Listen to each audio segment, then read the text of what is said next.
views and opinions expressed by callers, guests, and hosts do not necessarily reflect those of the Black Talk Radio Network and Black Talk Media Project. Black Talk Radio is new black media for the new millennium.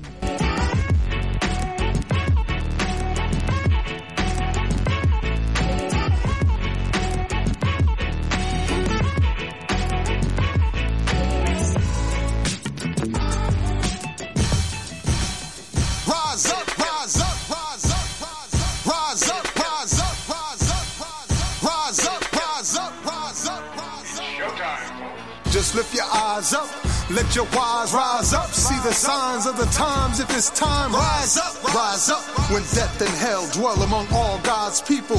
When those we chose and trusted have become completely corrupted and inherently evil. When the feast that feeds you starves our father's children. When snuff, porn, and pedo forms begin to get top billing. Rise up.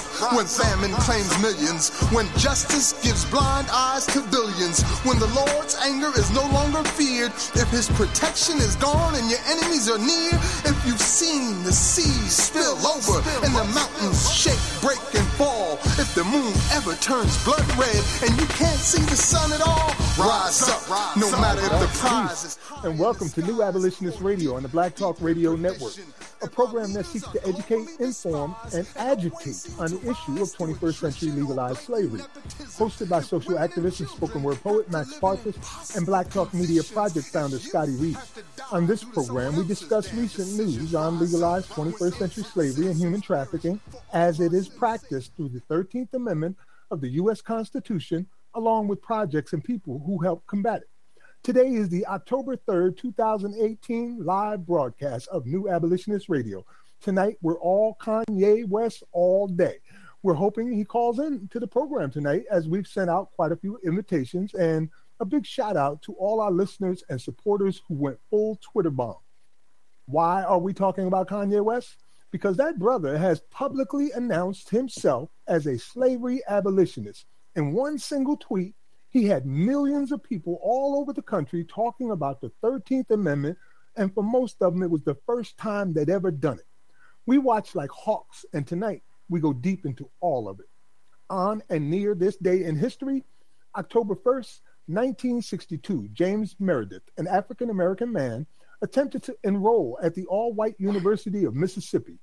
Chaos soon broke out on the Ole Miss campus, with riots ending in 2 dead, hundreds wounded, and many others arrested, after the Kennedy administration called out some 31,000 National Guardsmen and other federal forces to enforce the order. Also, on October the 2nd, Nat Turner was born. He was an enslaved African-American who became a Christian evangelical preacher and made history as the leader of one of the largest slave revolts in American history on August 21st, 1831. Following the insurrection, Turner evaded capture for 6 weeks, but he was eventually caught and later brutally hanged.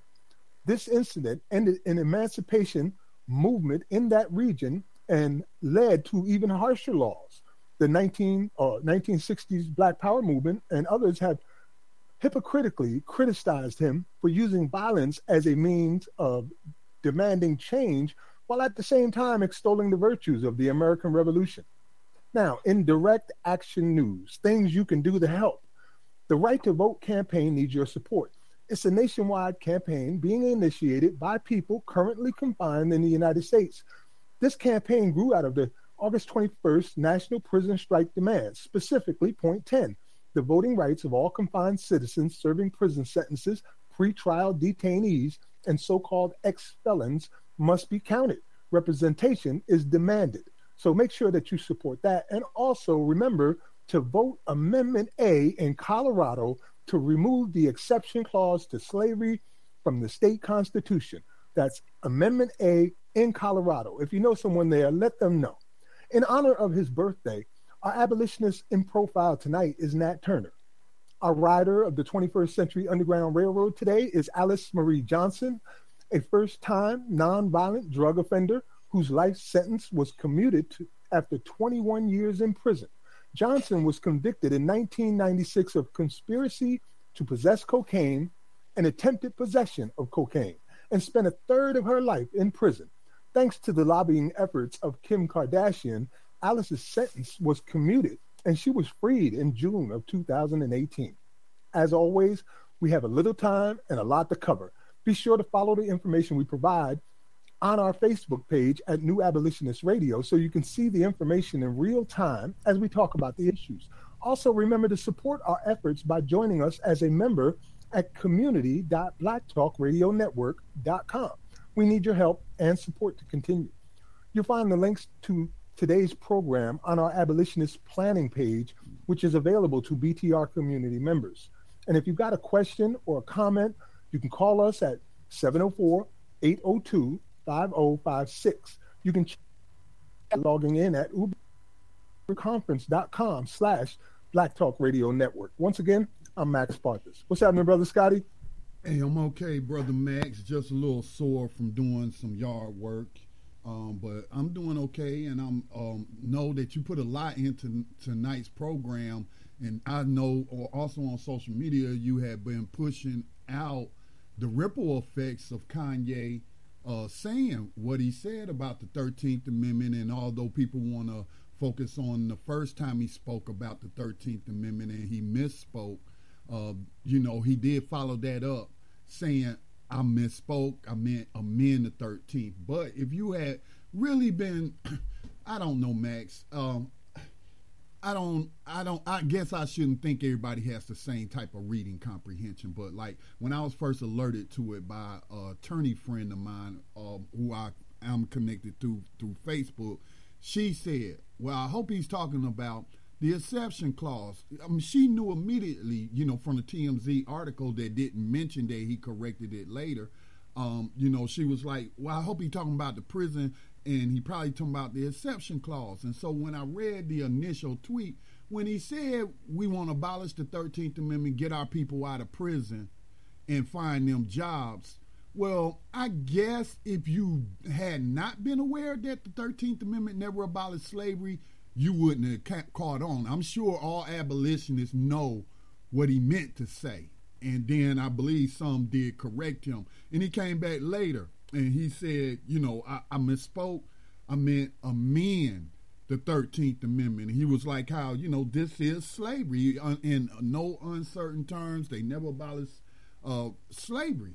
And so that's just a great thing. And I know some of the videos that you posted, some of the ripple effects, not just, for me, the most important thing is normal people, everyday people, who may be fans of Kanye for different reasons, follow him, and he's got millions, tens of millions of followers for whatever reason, who, let's say we put some abolitionist material in front of them.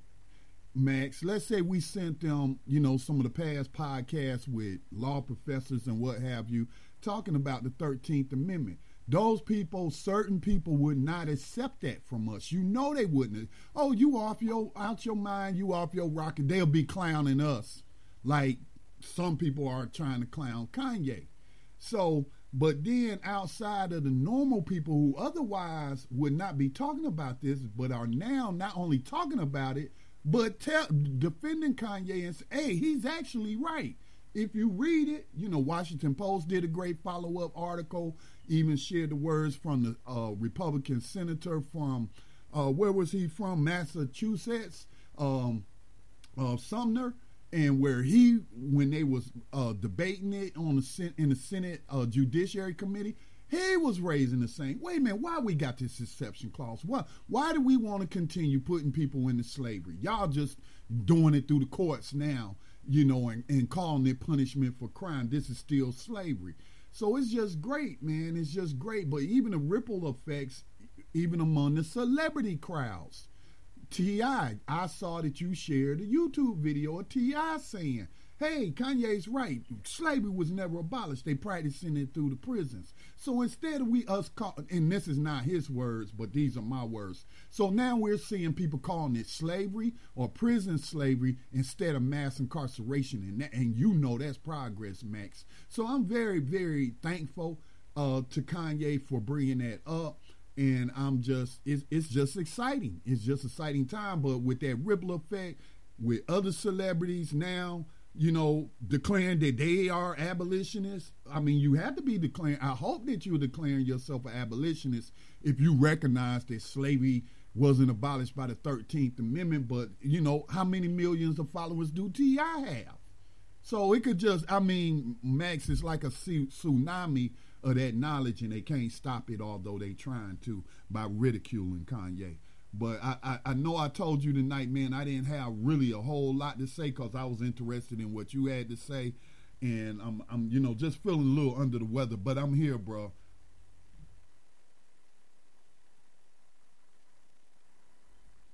We can't hear you, Max.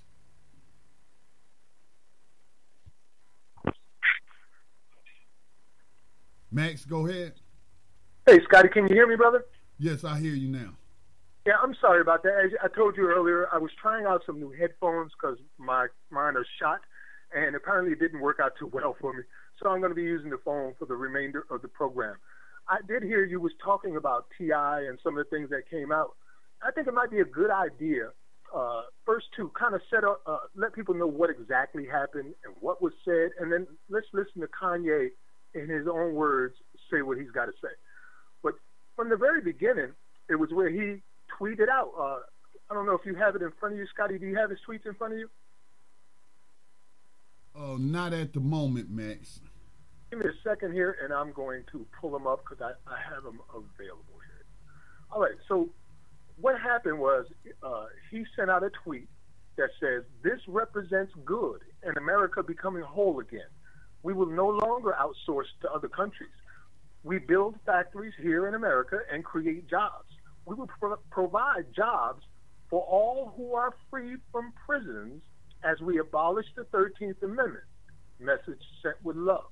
Now, that was sent at 2:30 roughly in the afternoon, and within minutes, abolitionists like Otis Griffin were right there on him like, dude, you really mean amend the exception, amend the 13th Amendment, not abolish. Because, people don't always understand it completely. And within 10 minutes, he corrected it to amend the 13th Amendment because he knew exactly what he was talking about. So that was out for the, people were all over that. And immediately you got a couple million people that read about this 13th Amendment, probably for the first time in their lives. So he sent out a tweet after that that said, not abolish, but let's amend the 13th. We apply everyone's opinions to our platform. So that was what started it all. And then he came in after that with an interview on TMZ, and I think I have the link there available for you, so we can hear him clarify it even further for us. Yes, sir. Give me a moment as it's opening up. It might try to first. So just give me a second here. I'll skip the ad. You kind of set the ball in motion by saying you thought it might be a good idea to abolish the 13th Amendment, which abolished slavery and involuntary servitude with the exception of prisons. So it's a very important statement that a lot of people don't understand. So help clarify why you decided to say it. Okay, so what I'm going to read to you something that my friend GLC from Chicago wrote for me because he puts a lot of energy into understanding historical facts. So it put in 1865, and what I want to say is abolish was the wrong language. I misspoke by saying abolish. Amend is the right language. And what's awesome, I don't say dope because there's power in words. So lovely. What's beautiful about our Constitution is we can amend it, right? So in 1865, the 13th Amendment stated that no man is destined to slavery or involuntary servitude unless convicted of a crime. This translates to, in order to make a freed man a slave, all you have to do is convict them of a crime. So, in other words, what you're saying is they carve out prison for involuntary servitude, and you could use prison as a pretext to bring involuntary servitude back. Is that what you're saying? Well, it has. There's people getting paid 8 cent a week working for companies, that are privately owned. And, a lot of them are first-time offenders. A lot of them are nonviolent crimes. And then also we deal with, we're not dealing with the mental health and the therapy, because I'm going to say that, I stand on the majority of people that are in prison are there due to a reaction to a situation that they're in, a reaction to not having understanding of how to create industry because their dad didn't have a business, so they didn't know how to make money, or not having access to currently legalized forms of industry. Also being brainwashed to, feel like they're taking a side, red or blue, a gang side of this. This is my block, a block that they don't even own, taking a side. And then that gets promoted in the music, and then the music is not even owned by the people that are saying these things. And then the next thing you know, you get all these, you get people in jail. You have over 2 million.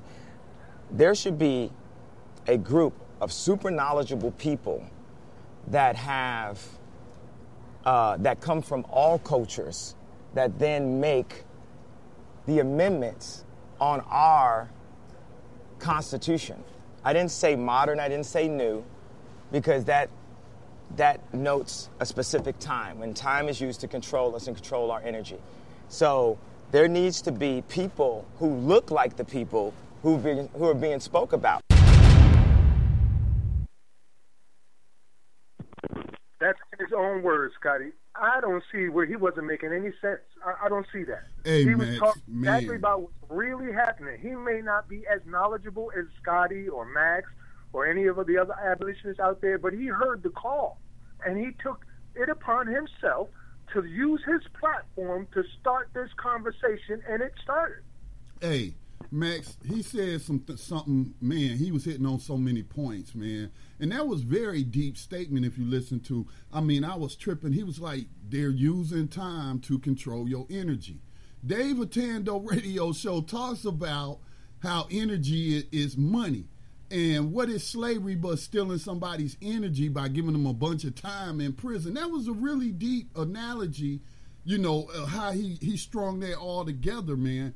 And then when he said the red and the blue, now obviously he was talking about the Bloods and the Crips and gang wars that result in, why do we have gangs? Okay, because of those markets that's not open, those industries that's not open, and the few industries left to predominantly black people, especially men, is the street market. This, where they're legalizing all these drugs, but I don't want to, legalizing cannabis, but still people locked up, so I don't want to go down that road. But the red and the blue, I said something similar. I said that abolitionists should not be picking sides between conservatives and liberals with their political gang sniping at each other. We bump all the other stuff that Kanye says about Trump and all. No, we're not going to focus on that. We're going to focus on the truth that he just spoke, that we've been trying to speak to the world for the past 6 years. So I'm very thankful to Kanye for that. And Max, one last thing. We have been, especially you, Max, you the first one that brought this to the table. These people are only 1 or 2 states away from a constitutional convention. He was just talking about that. And what did we say? We abolitionists need to be in there at a seat at the table. If you're talking about amending the Constitution, then the 13th Amendment got to be amended to end slavery. And Harvey was trying, somebody else pointed out, and I see what they was talking about as I listened to that clip. He only said slavery and involuntary servitude when he first introduced the topic, but then he kept saying involuntary servitude, and not mentioning slavery again. I think that was purposeful. But what are your thoughts, Max? Well, they do that often, and as I said, man, I went through all kinds of emotional things on this, because he's making all the sense in the world. But let me clarify something before we give more context about what happened. As Scotty just pointed out, I want you to imagine this is the position that we're in. There's a relay race going on the very last man on the opposing team is on his way to the finish line, and you just got a call that there's a race happening. That's where you're at right now, because for almost 20 years, conservatives have been working on trying to open up the Constitution for reinterpretation. And today, they have 33 of the 34 states needed to do that.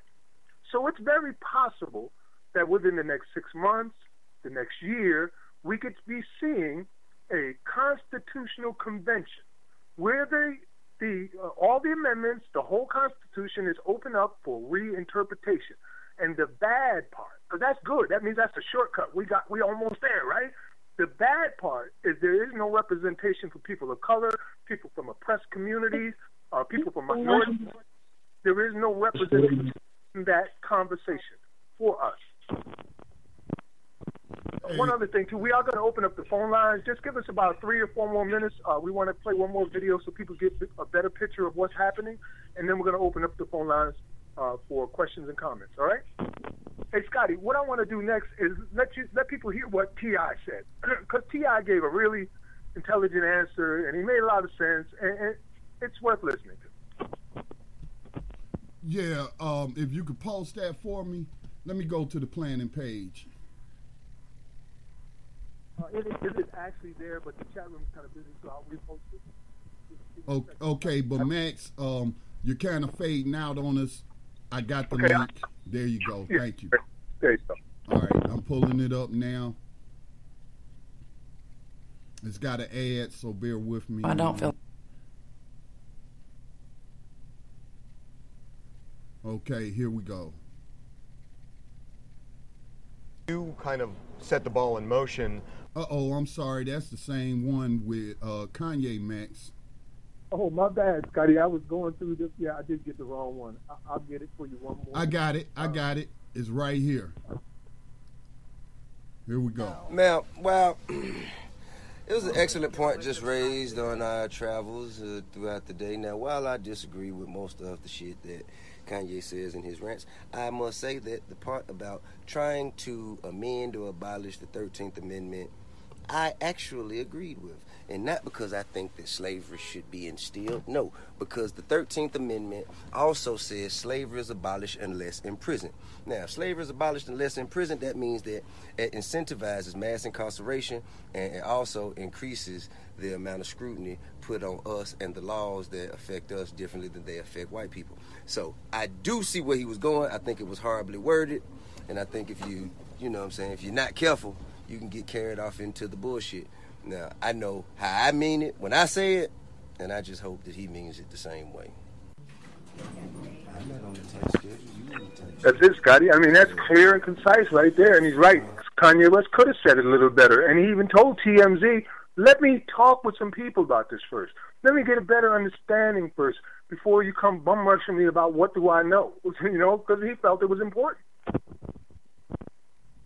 Agreed. I mean, T.I. in very few words just told you what we've been telling you for all this time. You know, it's not mass incarceration. We want to bury that term and just call it what the Constitution says it. But he says, you know, it's the 13th Amendment that's incentivizing them to put people in prison. And we know that they're using the laws to target our people. You're talking about the black community. And we, you know, as you pointed out, we've pointed out over the years, Nixon said what the drug war was for. It was to target black people and anti-Vietnam War protesters, to lock them up. And you know, through our 6 years, we've given you the timeline of what came next after Nixon, and the privatization of prisons, you know, with Carter, and further with Reagan. And then, you know, the great influx into putting people into prison under the Clinton administration, and it's just continued in. So we're at this point now where millions of people are being, you know, faced with a question. Are you an abolitionist or are you not? Are you for abolishing slavery by amending the 13th Amendment and then, you know, the dominoes effect after that? Or, you know, you just want to sit on the sideline and, you know, chite?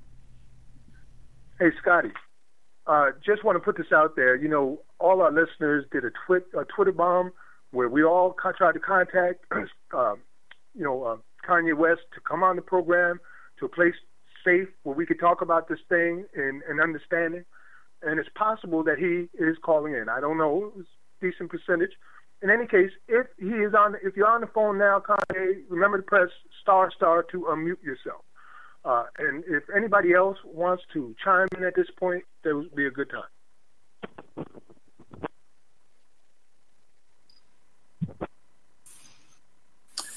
Gentlemen, hello, comrades. Brother Otis, peace. Great job, man. Like, you were the reason that he changed that. You were the reason for that.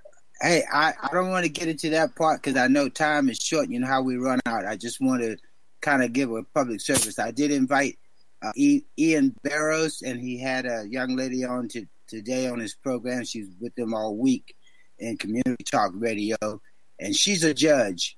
So I invited them, and I hope they're in the queue and can talk because, we'll talk about later how we did screenshot him and send him information directly from New Abolitionists and Black Talk Radio, and I also hit his wife up.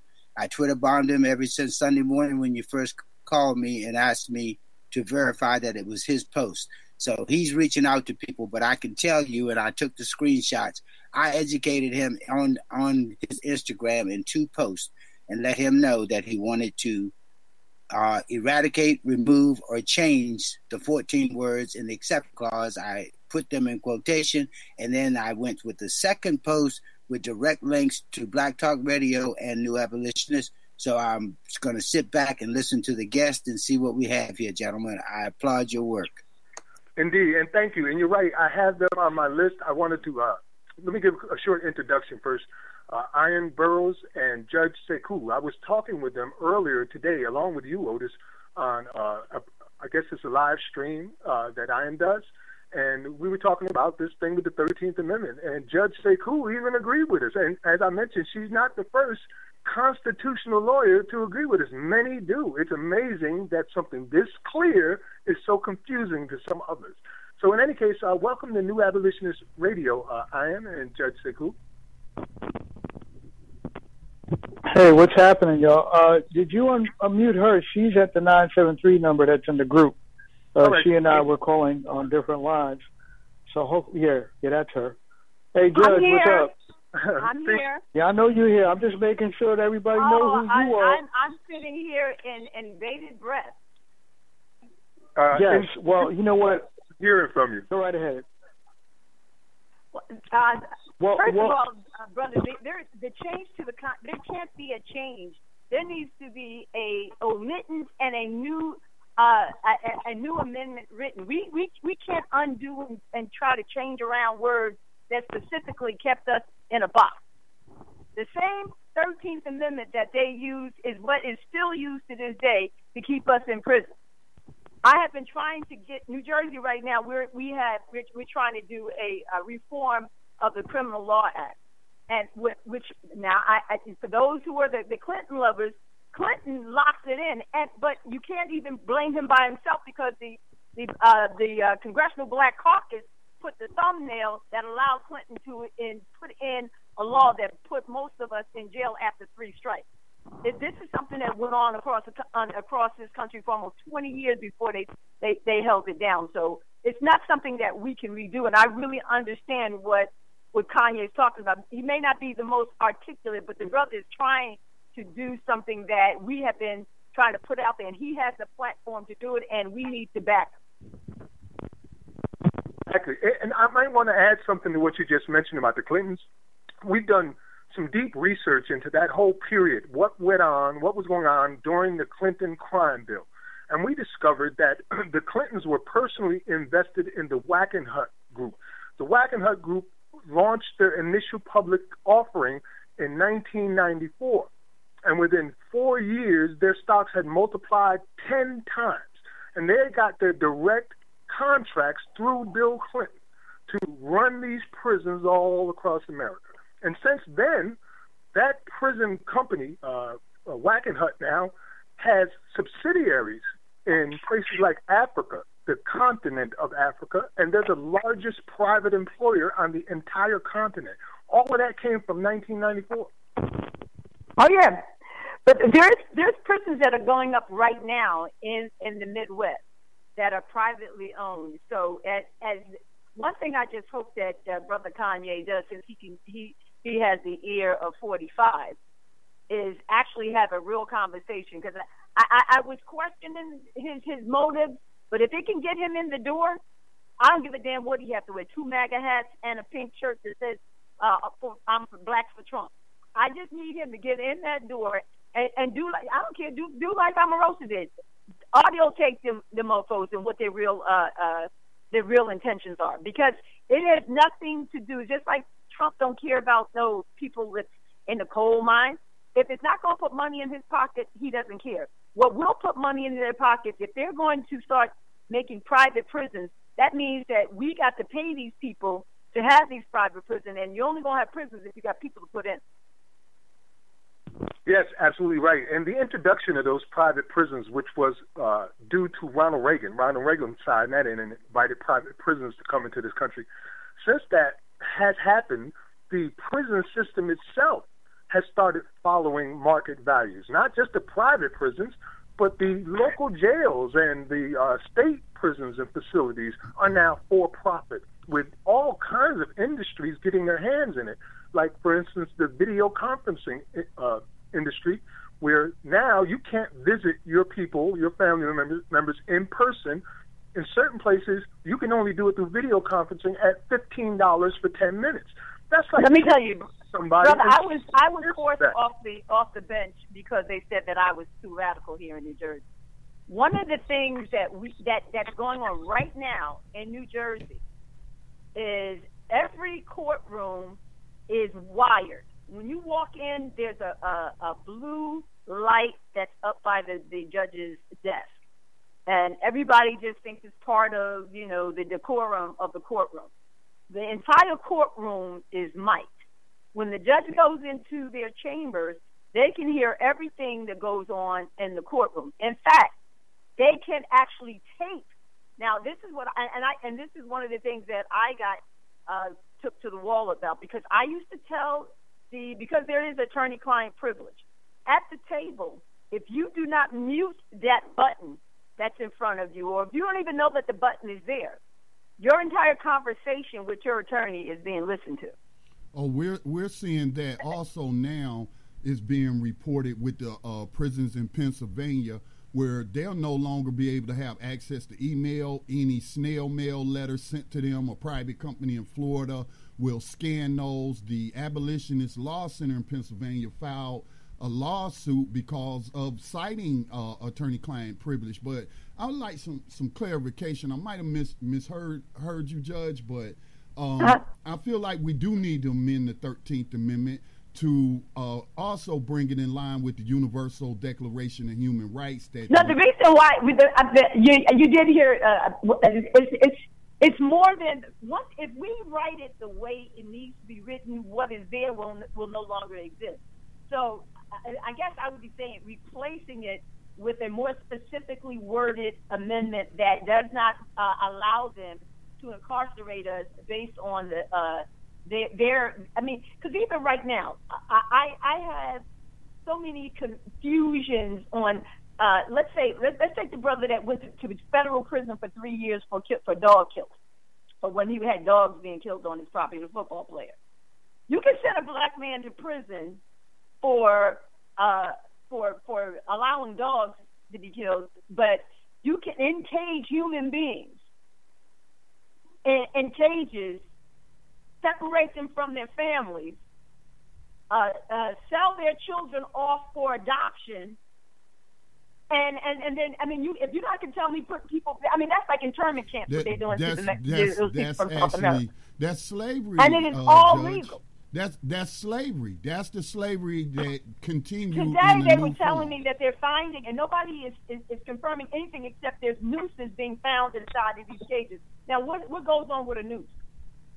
Mm-hmm. Yeah. I mean, there's no other reason I've ever heard of a noose except for to hang somebody. But or either they're hanging themselves because they're losing their mind. If I may clarify, again, right now, this is the second attempt by Colorado to remove the exception clause. We examine all 50 state constitutions. 99% of them mirror the 13th Amendment. So why we say amended is we only need to remove the 14 words of the exception clause. It should simply read, slavery and involuntary servitude shall be abolished. Period. Yes. Full stop. Yes. And Congress shall have the power to make laws. Now we feel that then we're able to address all the other laws, or let's use a historical term, the black codes that was used to target the emancipated victims of slavery and put them in the convict leasing. So I just feel like that he's correct. The abolitionist movement is correct. Just say involuntary servitude and slavery shall be abolished, period, in the United States and all its jurisdiction. Then we feel like we can start addressing everything else. Because then, if you can't practice slavery, you can't pay people slave wages like 8 cents an hour. That's where that term comes from. People use that term. See, this is where it would be an asset to not just us as people of dark color. It's people of color, period. Because they've been getting over, and nobody talks about the Mexicans, maybe because they don't join on to our issues. But the issue is if they can't enslave us, they're enslaving them. There's still slavery going on in this country, and we're legalizing. Well, let me say the immigrants or refugees that's in the private prisons, they did express their solidarity with the recent prison strike that kicked off on, what was it, Max? August the 26th? Was it August the 26th? Ran through September the 9th. So all of them expressed their solidarity. Some of them even announced they were going on hunger strikes, recognizing that this is slavery. And they're saying, hey, we're in solidarity with these American prisoners who launched this strike. And it even went global, Judge, with prisoners in Palestine, prisoners in Canada getting wind of this prison strike here in America against slavery. Well, and if I might say, for a woman, they imprison women darn near for anything. She can argument with her husband. They imprison you and after.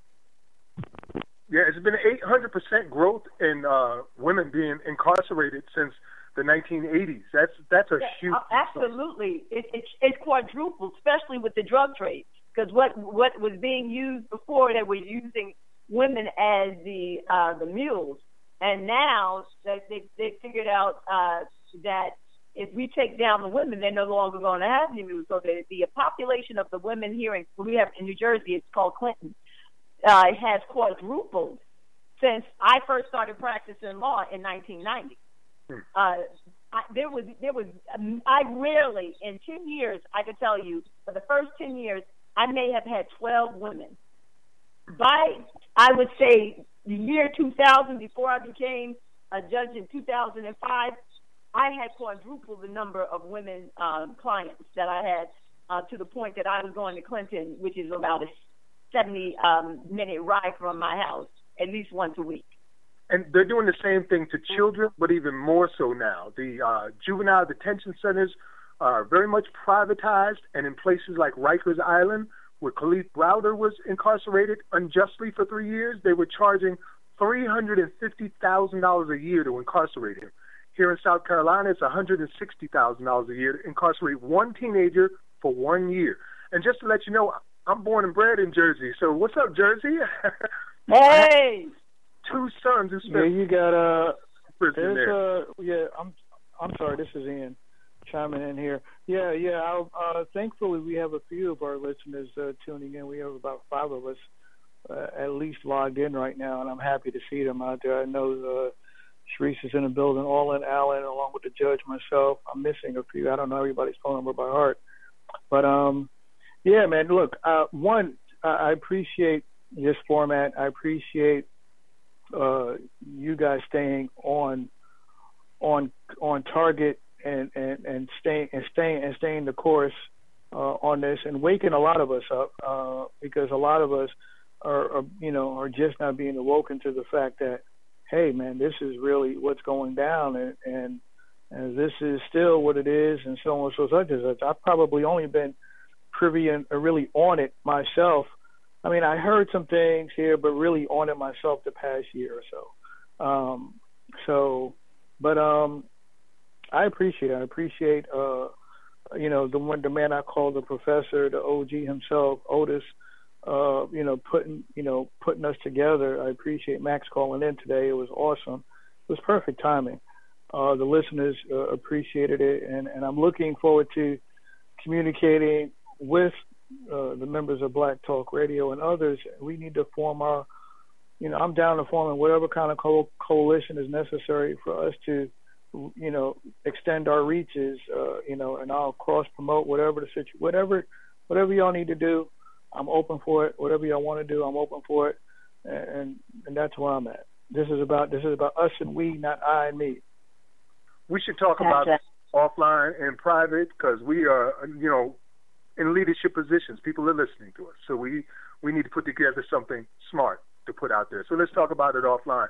Hey, if you guys, all right, I want to read something, just a couple paragraphs that came out yesterday.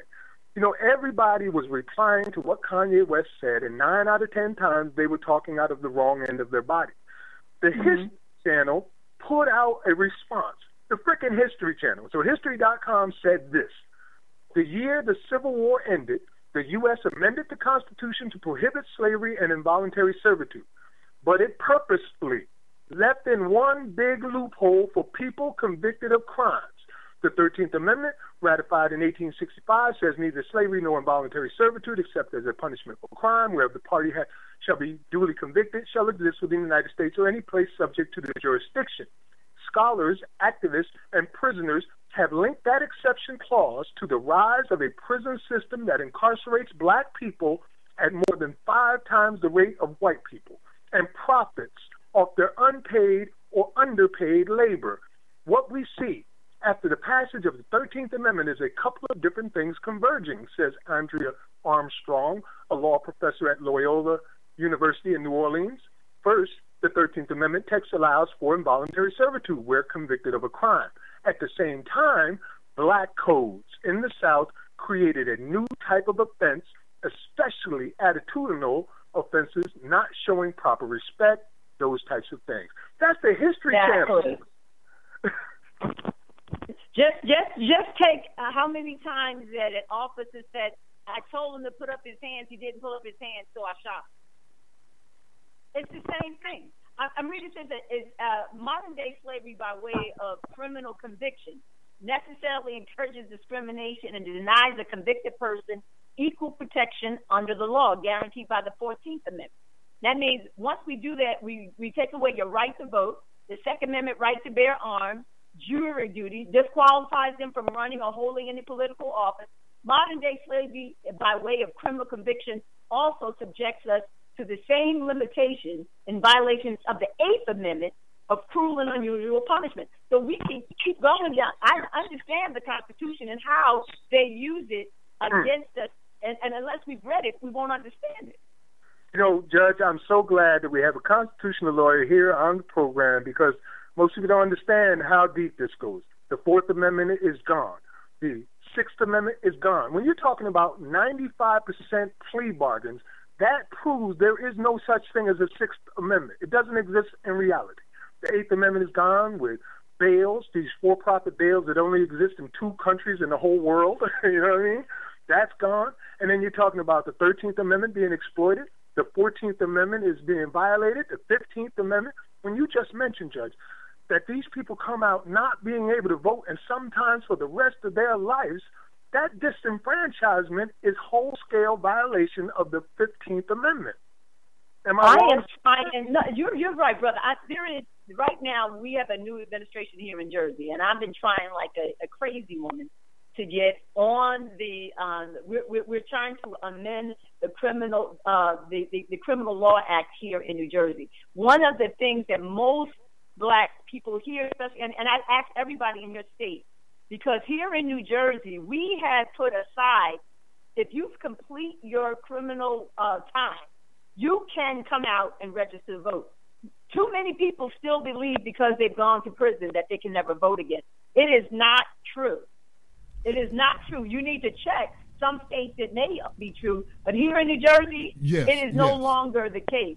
Yes. So sometimes it's just merely ignorance because they take a lot of things from you. You can even do jury duty. Yeah, but you know that ignorance is purposeful and not on the behalf of the people we're talking about. But for example, this is something we did recently, Judge. So they were prosecuting. I'm based here in the state of North Carolina, so they were prosecuting people who had voted who were out of prison but still on probation. So here in North Carolina, your voting rights is not like Florida where you got to fill out some paperwork, go through, you know, this whole process that might never get done according to reports out there to restore your voting rights. But in North Carolina, they're automatically restored to you, but you have to first complete your probation.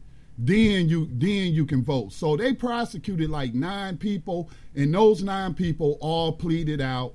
I talked to a criminal justice nonprofit legal organization here in North Carolina, the attorney, and we were saying, you know, we can't judge the people for taking that plea deal because, you know, this is a huge disruption to their lives and they're already labeled felons. But again, that goes back to what Max was talking about. You know, nobody's going to trial. You know, people aren't really being duly convicted, but coerced into taking plea deals.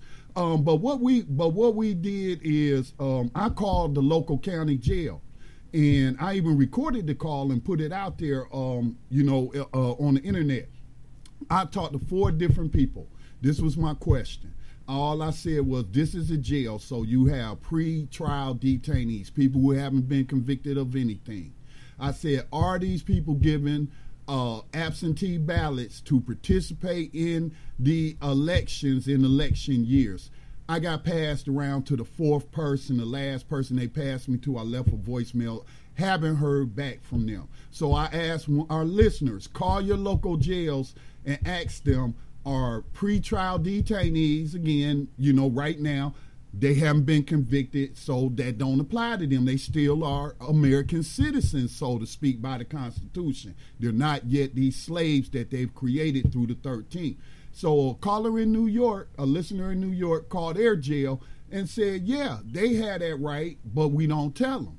So and so, you know, people don't even know. I saw Michelle Obama will promote out something on Twitter about voting, you know, a generic, you know, turn out to vote message. So I replied to her, there needs to also be outreach to pretrial detainees, which was one of the demands in the prison strike demands. There are 10 demands, if I'm not mistaken.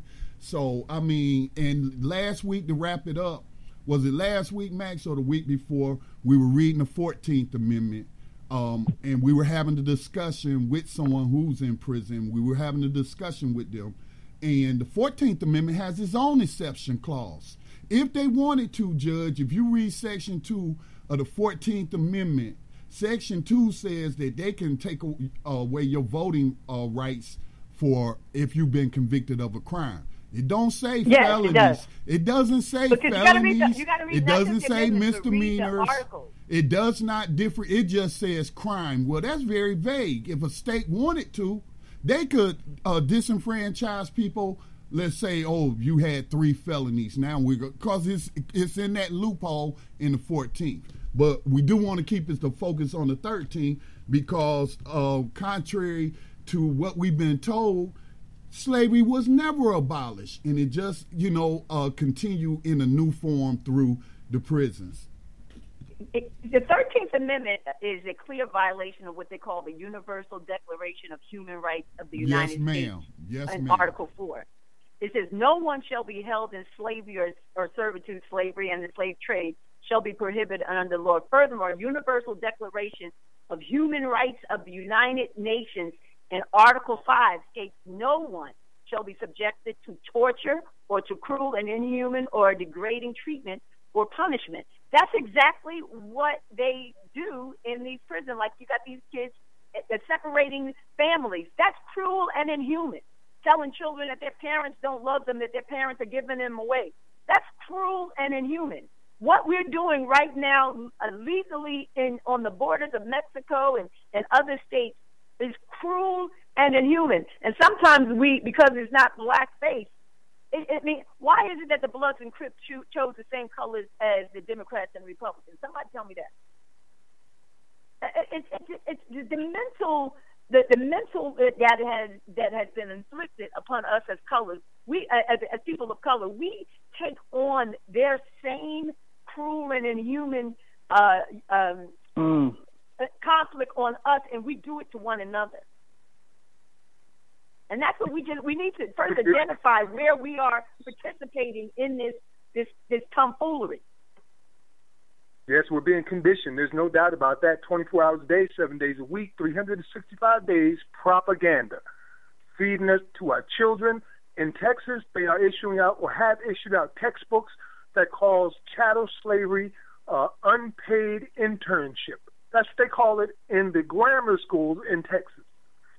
So one of the things that we really focus on hard is trying to control our own narrative. We call this slavery. We see this as a crime against humanity. Those who oppose us, the reformists, don't see it like that at all. They think it's a mistake they can fix over time or over the next 500 years because, we keep waiting for this reform. And they fight against what we're trying to do. And I suspect it's slavery, they won't have a paycheck. Now, sorry, go right ahead. I'm sorry. Is it open for me, or is it? I'm not sure what's. Well, go ahead. Let's take another, and then we'll get back to the conversation. Welcome to New Abolitionist Radio. Who's calling? Sir? No, I wasn't a caller. This is Ian. I'm already online. I wasn't sure because I heard. I don't know if anybody else wants to say anything as of yet. We have 8 minutes. We have 8 minutes till the top of the hour. Okay, when we take look, our break. I mean, I see.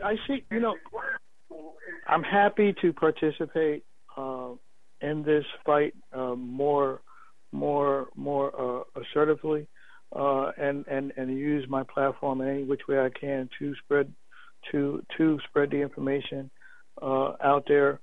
But for those in North Carolina, you guys have a couple of fights going on down there, and it's kind of somewhat connected with the whole voting thing. You guys are dealing with that down there. I know because they've been trying to do something with the voting down there and trying to cite that 19 people voted illegally, and they got you guys going through a whole bunch of rigmarole before November. Hopefully, it doesn't affect you guys come November, because I know they want to. Keep as many people away from being able to vote down there, especially this coming election. But I guess that's kind of a little bit of a sidebar, but it's somewhat connected because it's still, when they take away your rights as a slave, they're taking away your rights, slowly but surely in some cases, much like the voting thing. Because I was just curious on what you guys are how you guys are handling that aspect as well. I see. Olin Allen unmuted himself with a 914 number. I'm gonna let him say what he got to say. Let me answer your question first, brother Ian. Although I was very disappointed in the state chapter NAACP, Dr. William Barber. I was disappointed in his endorsement of Hillary Clinton, and I could tell from his speech at the Democratic National Convention that he really wasn't endorsing her. And it was just ridiculous for him to say that we can move people to morality, meaning, I think we can move Hillary on morality. Other than that, he is the real deal. I have confidence in his leadership. He's all over that and on top of that and dealing with that. But, we are a completely red state in terms of the Republicans controlling the state legislature and just elected a Democratic governor. Well, can I say one small thing with regards to the past election? We can't undo it. One of the reasons, and Ian and I had this conversation today, my only concern with this past election is what we're talking about now. I knew that no matter what Republican came in, the fix was in to change the Constitution And I knew that I didn't care if it was Hillary, Bernie, or whatever, but I knew that they weren't going to beat the Clintons. The Clinton is deep into this bullshit. So if we could save the Constitution by getting more judges, liberal judges, this man is padding right now. He's padding both the federal bench and now he's padding the Supreme Court. So that is the worst thing that can happen. We're going to change presidents, but these lifelong appointments that are being made, that's what's going to really hit us. And the only way you can take down a Supreme Court justice is the way you take down a president. You have to impeach him, and it's even harder to impeach a judge. Yeah, Nancy Pelosi. Nancy Pelosi already said that's not even on the table. So, but we're not. Let's take an early break, Max, and then we can go to that caller and not interrupt them in a few minutes. But take us to early station identification break, and then we'll come back and continue the conversation. You're listening to New Abolitionist Radio. Tonight we're covering the Kanye West 13th Amendment statement, and we're here with constitutional lawyers and many leaders in the community. We'll be right back after these messages.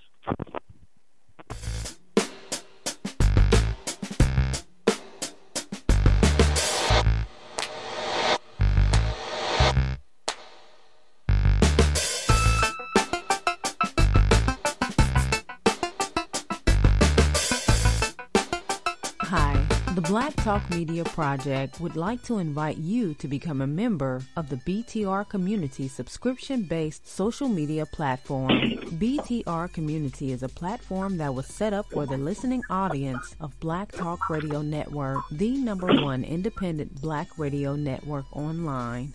For just $24 per year, your subscription gives you access to an interactive space to share information with like-minded people with your privacy guaranteed. Your subscription will go a long way to help us maintain and improve our current media platforms. It will also help provide a budget so that we can begin the task of establishing localized media centers and radio stations across the United States. The best way to show your support and appreciation for what we do here at Black Talk Radio is to subscribe. Help us to help you be informed. Join btrcommunity.com today.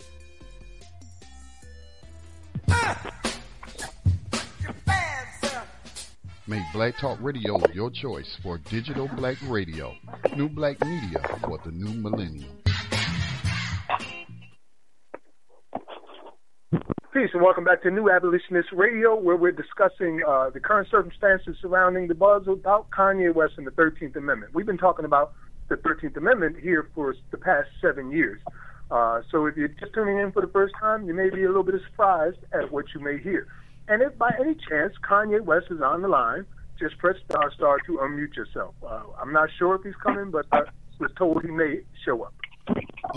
Max, we have a caller from 914. And if I could just remind everyone for preserving the quality of the broadcast, if we could kind of watch your background noise. But Max, you have a call from 914. Peace and welcome to New Abolitionist Radio, 914. State your name and question or comment, please. Hi, how you doing? This is Alan Patterson. I'm a part of Ian's group, the Community Talk Radio. Peace. I got a quick question for the judge, if you don't mind. You were, a few minutes ago, you kind of alluded to saying the 15th Amendment is being violated. Because I think you talked about the 13th, and you said something about the 14th. The 14th. And you said the 15th was being right. You mentioned, I thought you mentioned the 15th. Could you elaborate on that just for a second? No, I said the 14th. See, the 14th. Okay. Well, Max named a bunch of amendments. I think that's what he's talking about. And Max and there's so much that we're being bamboozled with, and each amendment affects the other. It's not just the amendments themselves. We got to go into the articles of the amendment. Gotcha. Okay. The 15th Amendment is the amendment that gave you the right to vote, protected your right to vote. That's right, and it's taken away if you have the point that I was making is that the 13th Amendment is a rippling effect. It takes away your right to vote. It takes away, and during that time, you even to be a juror it has so many different connotations, and I hope one day we will get on with these sex crimes and how they affect your life too. But right now we're talking about the 13th Amendment, and it's important that we understand that the rollover into other rights under the Constitution are also affected merely under the 13th Amendment. I mean, a simple way in my mind to explain it is that your citizenship status changes.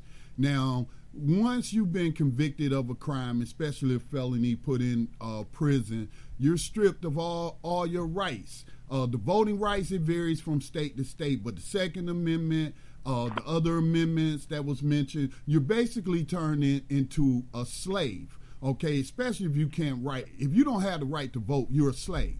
But I say citizen slave because felons still work jobs, still pay taxes to the federal government, but they have no representation. So that's taxation without representation. So they must have this status of citizen slave.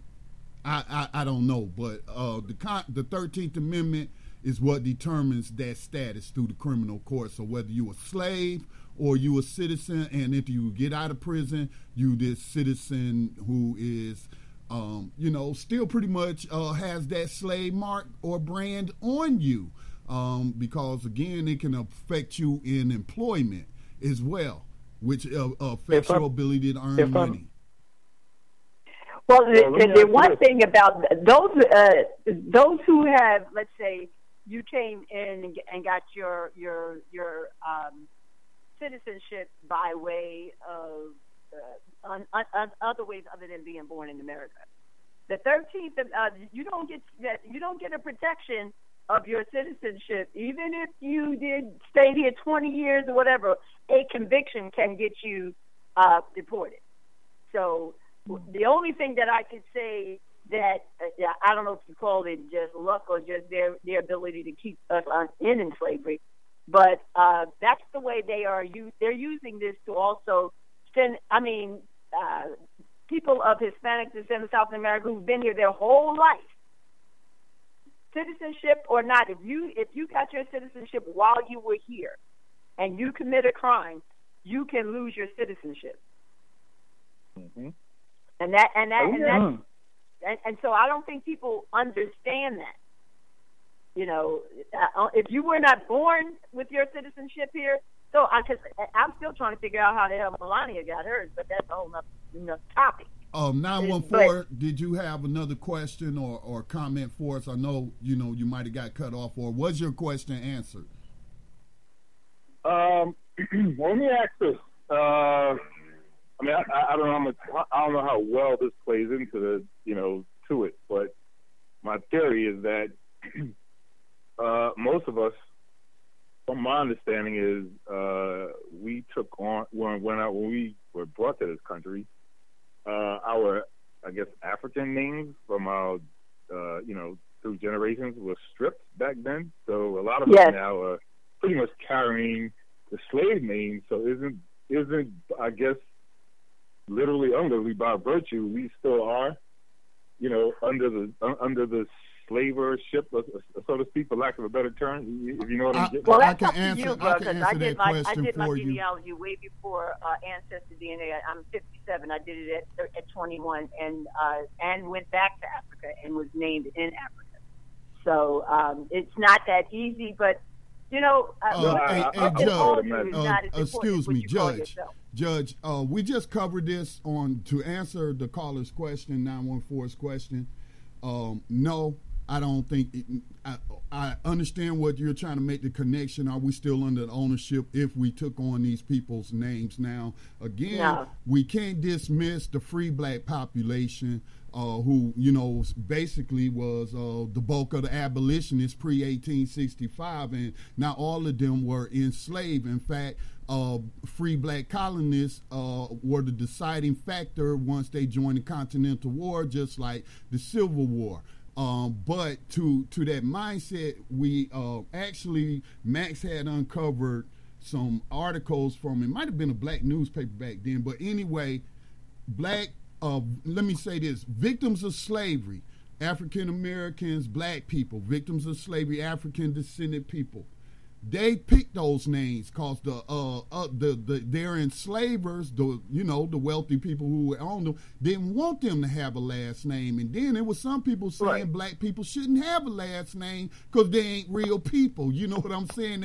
That old racist garbage. But this Union General told them to pick a name, and then he said if they owned you, Max, if I remember correctly, he was telling them, if somebody owns you, you need to name yourself after them. Now, I can see the logic in that. I don't know if that was his intent, but now people have done research, and these old money families are still around.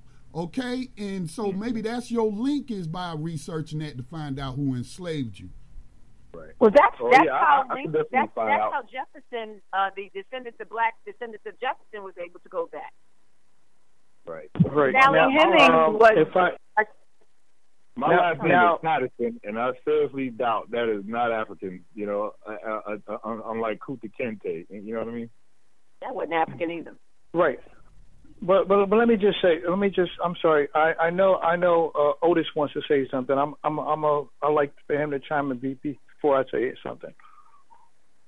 All I wanted to say, fam, is I kind of introduced y'all to this program, and I'm going to try to say this as much love as I can because I'm old and cranky. This gentleman that you're speaking with, I purposely stayed engaged with Ian to bring you to a platform to tell you this. Everything that you've asked, we've covered in detail. And I say we because I'm an avid supporter and I try to do as much research as I can.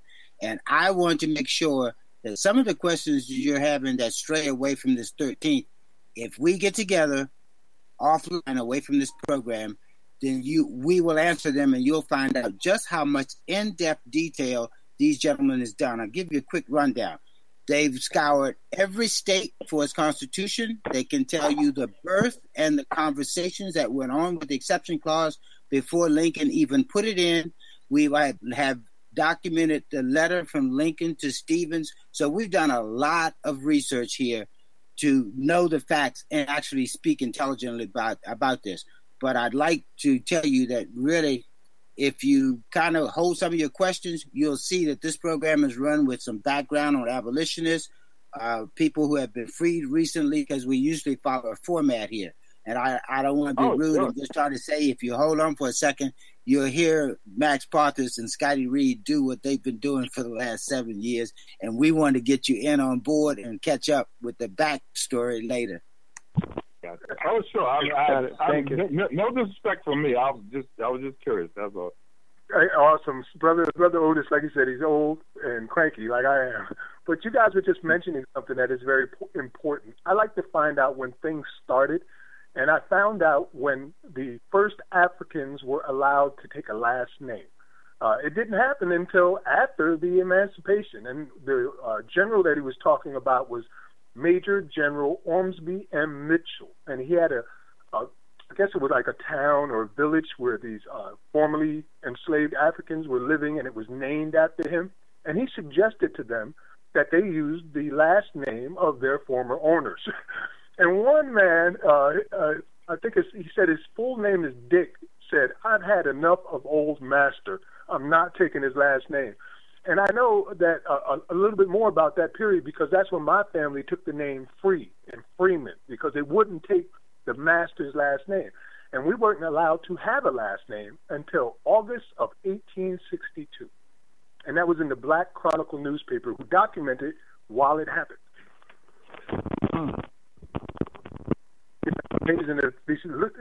Chaos is subject to initial conditions. One little thing can make huge changes, and that's what we believe here. That's why we're trying to do what we're trying to do. If we get this in enough people's minds, it's the simple truth. It will explain itself. All you got to do is think about it for a minute. So that's what we've been pushing, and that's why we're so glad that someone like Kanye West decided to tell tens of millions of people about the 13th Amendment.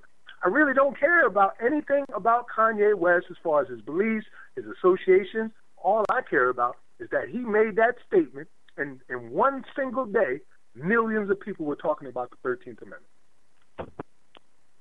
Now, how are we? Because I'm taking on to what Otis spoke about, so I'm trying to just move forward with you, gentlemen. What are we doing? Is there a hashtag campaign? What conversations? What are we doing to continue to ride the wave of this conversation that he put on the mainstream conversation now, so that we can continue to expand upon it? What do we, and what can I do to assist in that? Absolutely. Right I have now- two things that we would mention say, every Max, week, and we have been doing it for months until we get it Yeah, done. I mean, The different one hashtags. campaign, Yeah. which is going on to get pretrial detainees and alleged, convicts their rights to vote back. So Florida is doing that and leading the way, but other states like Virginia are working on it as well. Hey, Max. And yes, Scotty? Yeah, I'm trying to, in the wake of, because the way you use hashtags in social media, you do have to catch on the trends. And right now, 13th Amendment should be trending, but I suspect they suppressing it. But still, millions of people, like Max said, is talking about the 13th. So Kanye said we need to amend the 13th. So when we had the Millions for Prisoners Human Rights March, or should I say we took part in one of the supporting organizations, we had a Millions for Prisoners Human Rights March in Black August. And then for those who couldn't make it, I think it was Max, 17 different cities.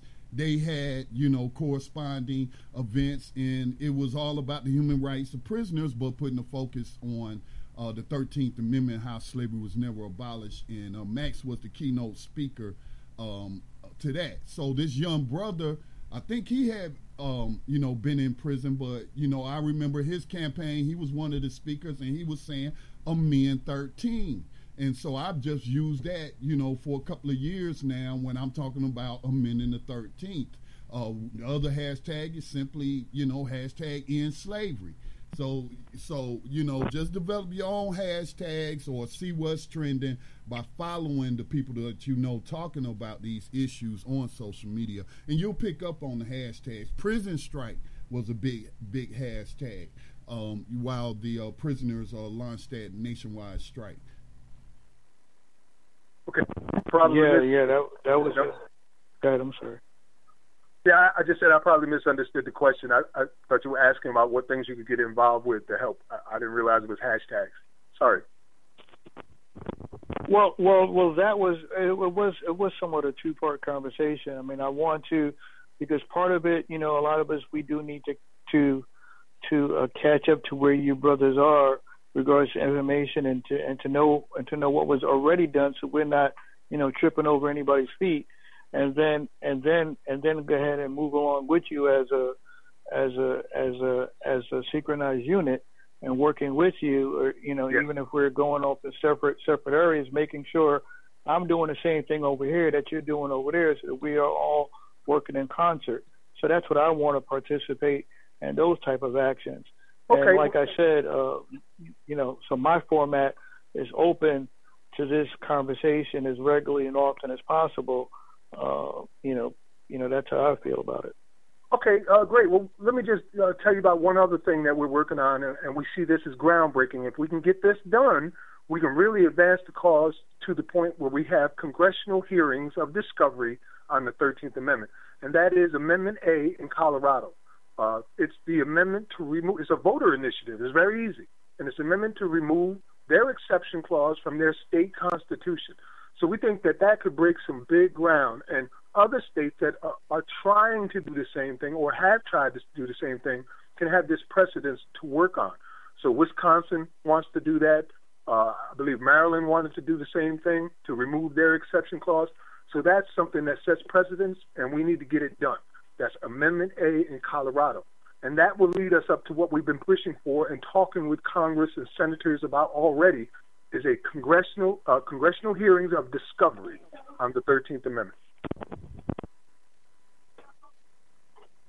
A resource to answer his question, I watched the Facebook broadcast that y'all did of Community Talk Radio, our Community Talk Radio. So we do have a group on Facebook. For those on Facebook, it's called Move to Abolish 21st Century Slavery. Just type that in the Facebook search engine. It'll bring you to that group. It's thousands of members, and we have dialogue and share information. I'm sorry, one more time, because my kids thought it was okay to barge in my room and ask me a question. What was the name of that on Facebook that you have, that group? Move to Abolish 21st Century Slavery. That's one, not spelled out. 21st to 1. ST. So, yeah, man. You know, I would like to share a couple of more sound bites from this whole Kanye West thing, and, you know, kind of put things in perspective.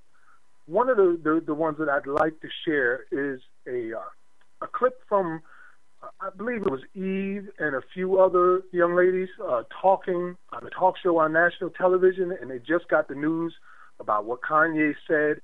And their reaction really kind of shows me, and will show everybody else, what most of America, they don't know about this 13th Amendment at all.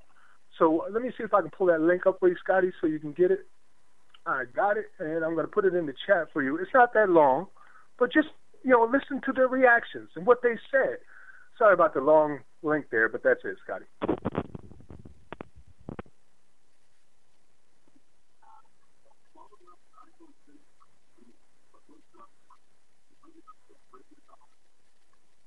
Okay, give me just a second, Max. I'm about to skip the... Let me do what I do best. I could not be married to him. There's so many things here. I could not be married to Kanye. Most men are babies, yes, but that's a lot. Right. That's a lot. Most men are babies. Oh, God, so many feelings. Let it out. Come on. Express yourself, darling. It's so ridiculous. And, you know, I've already said how I feel about this whole Kanye situation. The thing with Kanye is, you know, he talks about this free speech and these free thoughts and all this, but it's like he stops. He says certain things, but he doesn't continue his thought process. So it's hard to have a full conversation or to open a dialogue about something that could possibly, yes, be a great conversation, but you're not giving us the full situation. And his whole thing about the 13th Amendment, part of me is like, oh, I kind of get it, but then it's like, I don't get it, because I don't understand what you're saying. Right. I don't understand what you're saying. But to me, also what he's doing, like what he did before, is dangerous in the climate we're in right now. Yes. You don't want to talk about repealing an amendment like the 13th Amendment, because then it'll go down to the 14th. We ain't going back, I'm telling you right now. Ever going back. It ain't going down like that. But I'm glad that Captain America is on our side. I'm just saying. But I wouldn't mind being married to Kanye, because I bet that crazy sex is amazing. That's enough, Scotty. That's enough. Y'all heard it for yourself. I mean, they act like they don't know what the 13th Amendment says, and that's the problem. People die for lack of knowledge. It's the most important amendment in the U.S. Constitution. When it was put into place, it was called the second birth of the United States. But it's the reason why we're walking around now without chains on our neck. And you should know this. So that's a comedian talking tomfoolery, brother. I wouldn't even absorb that. Yeah, but, you know, she said she kind of got it. I also, they talking about Captain America on my side. They're talking about the actor Chris Evans, who I tweeted at him after he said what he said about Kanye.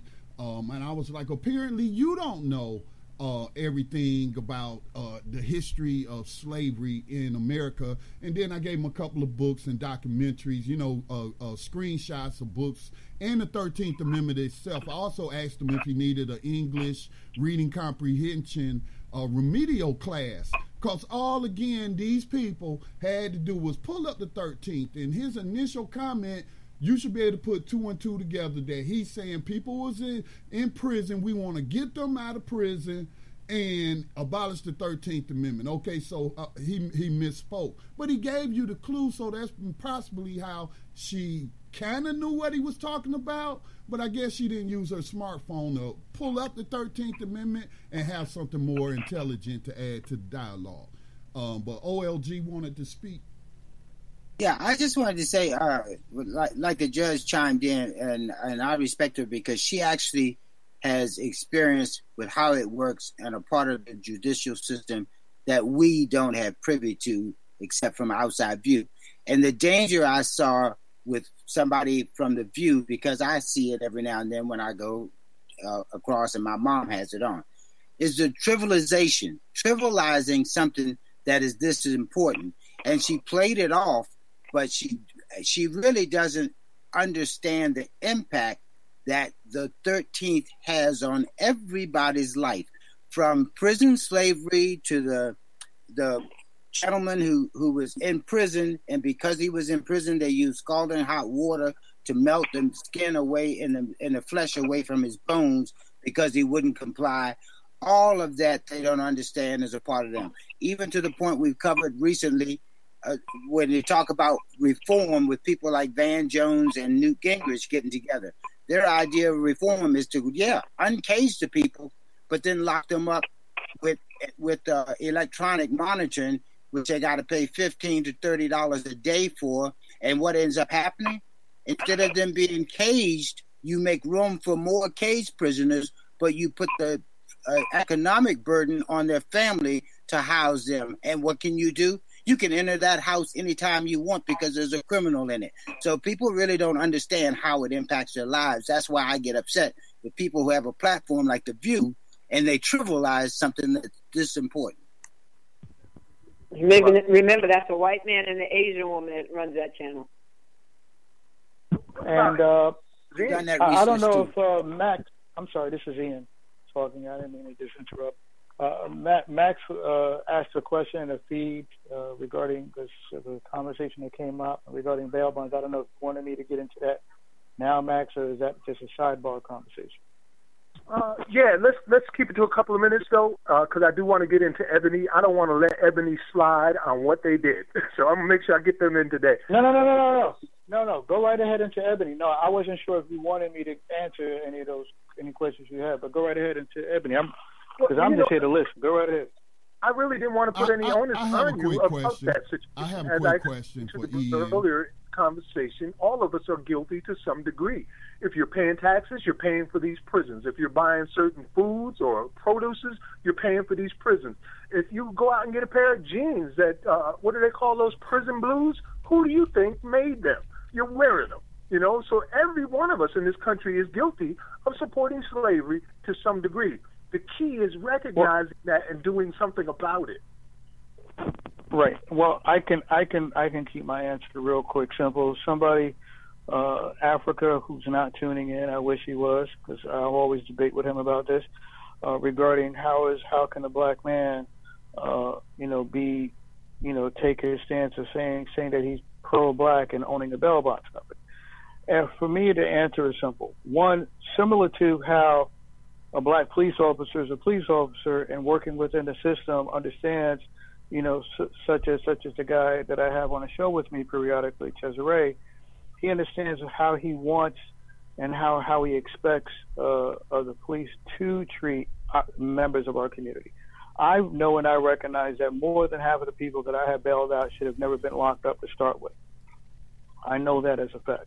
The other thing is, in the state of New Jersey, and the judge can confirm this, in the state of New Jersey, all bail bond companies are required by law to charge 10% of the bail. And in large in part, a lot of people don't have that. A lot of So because they don't have that, a lot of the people end up just sitting there and with their inability to get out.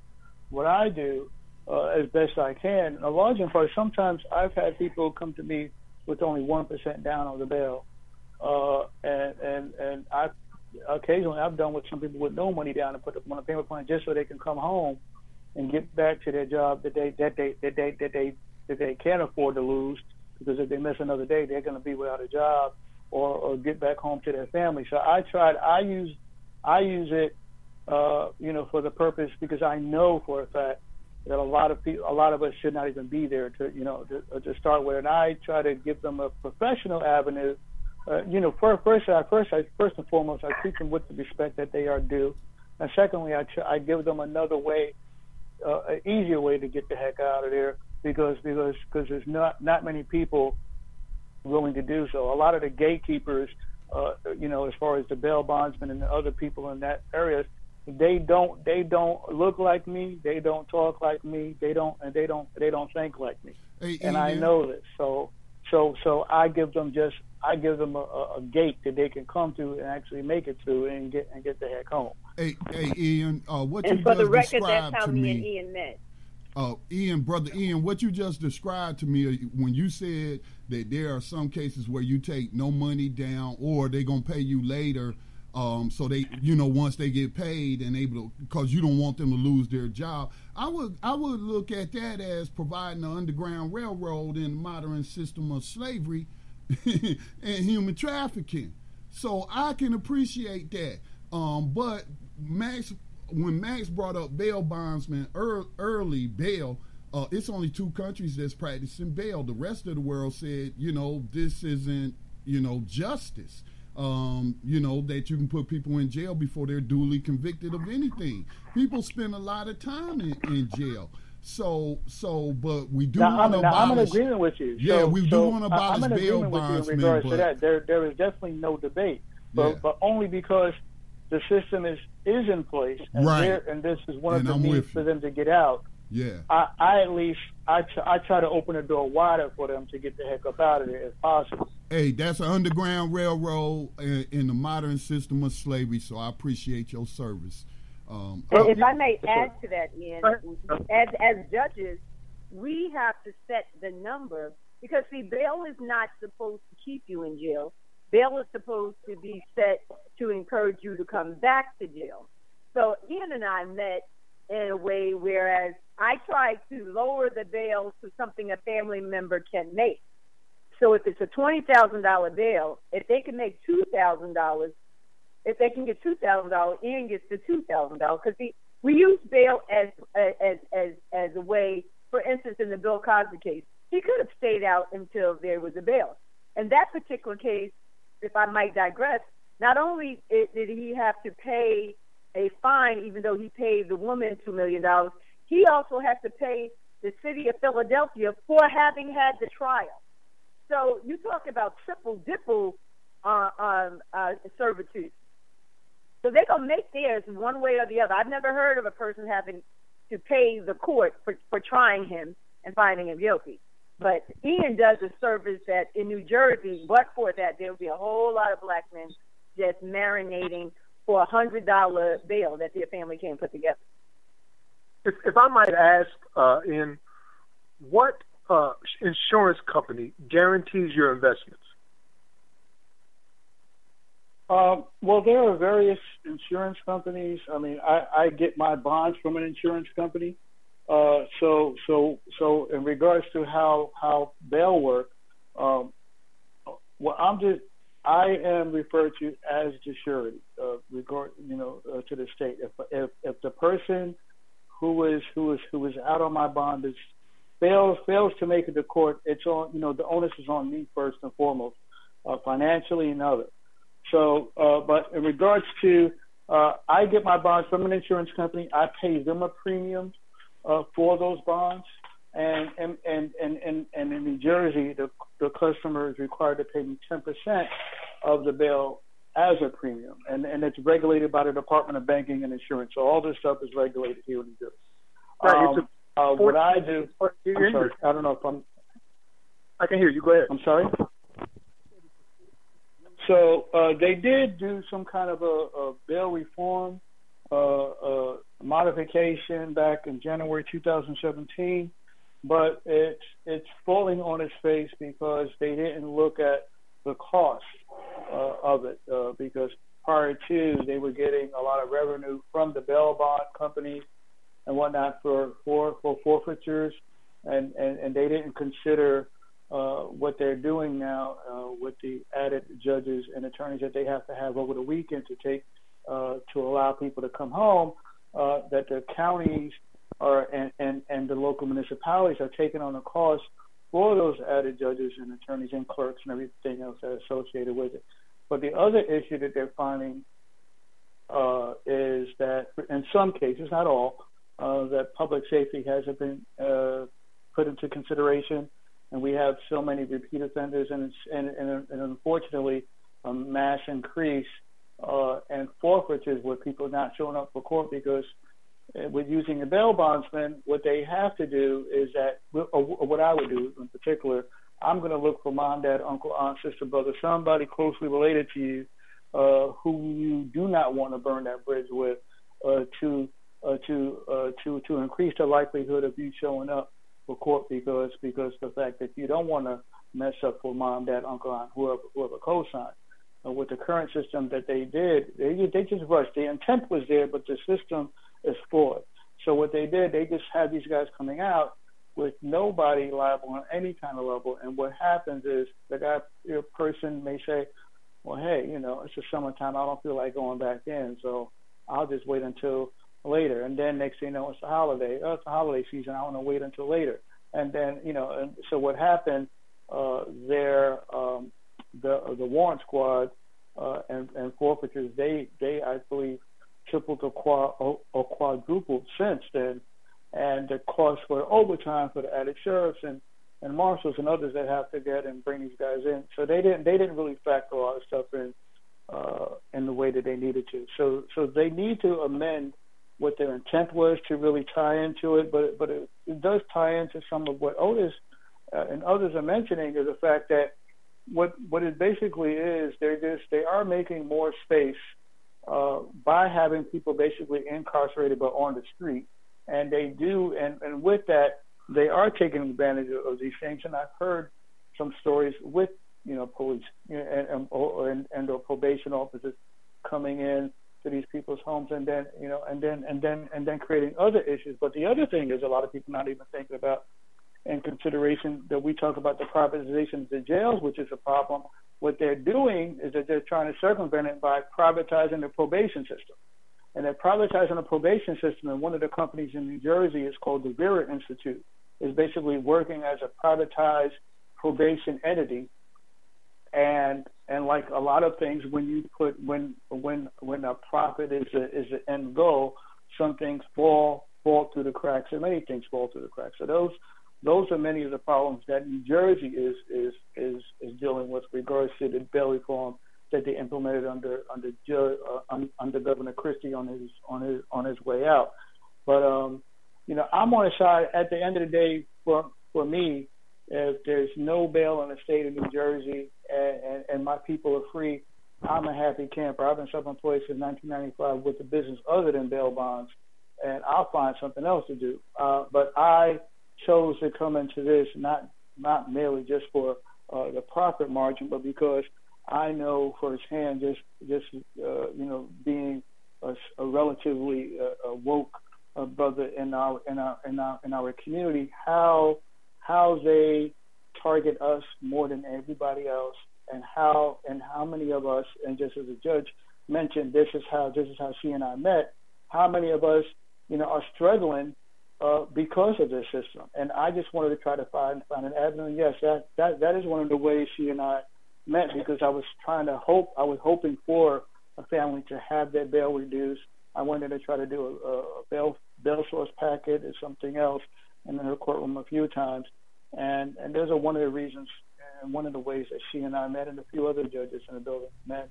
And a lot of us speak offline in the same manner that that the judge here and I speak, but a lot of them are still sitting on the bench, and they can't publicly speak in the manner that this judge is currently speaking at, only because she's not currently sitting. She's a little more free to talk, as most of the other judges are unable to as of this moment. But I have the same similar conversations with them as you guys are having with our judge here tonight.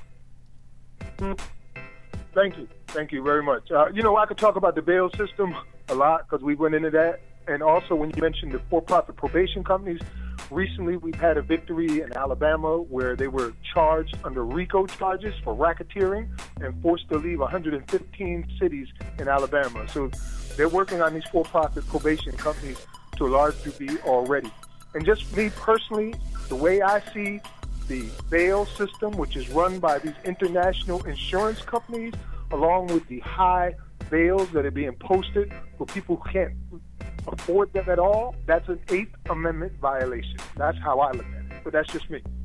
I would like to get you guys opinion on one more article about this Kanye West thing, and then we're going to have to get into our final segments. Hey, Max, let's take our station identity. About Max, Ebony Magazine. Hey, Max, before you go into Ebony, let's take our break. I almost forgot. You're listening to New Abolitionist Radio on the Black Talk Radio Network. We'll be right back after this.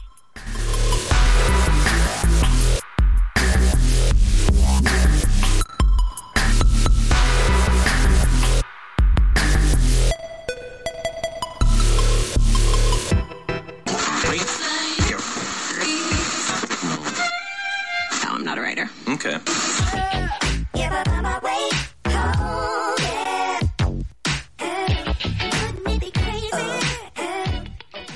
Black Talk Radio since 2008, providing new black media for the masses.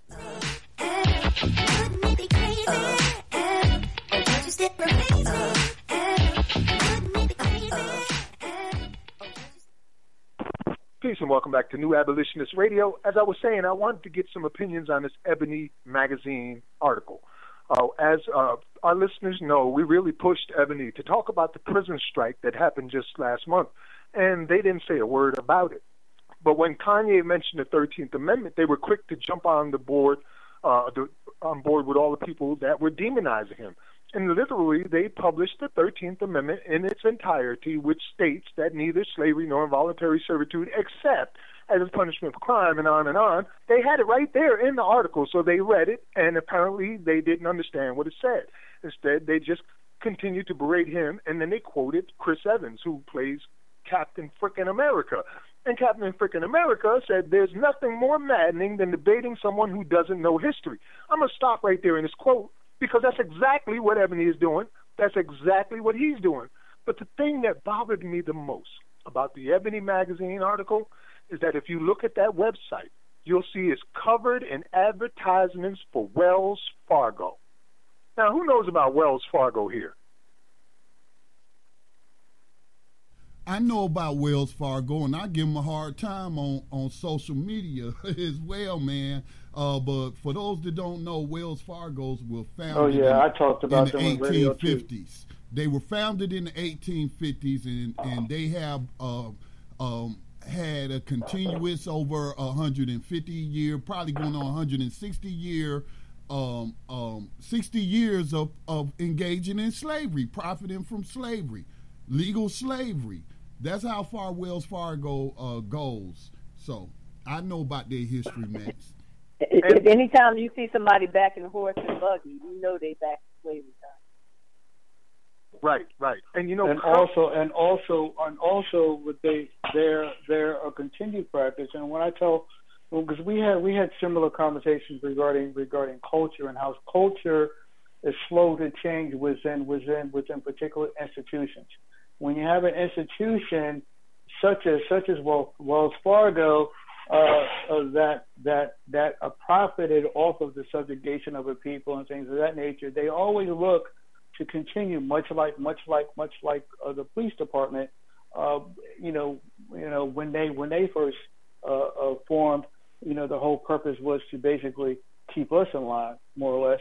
So when you have that culture, when it starts off with that in that way, it's really hard for them to change their narrative and change their approach on the people, which is why it's not surprising that just this past year they were sued once again, along with, I believe, Bank of America might have been another bank for all of their practices regarding exorbitant interest rates, as well as participating with this whole in conjunction with other real estate people regarding redlining and refusing loans.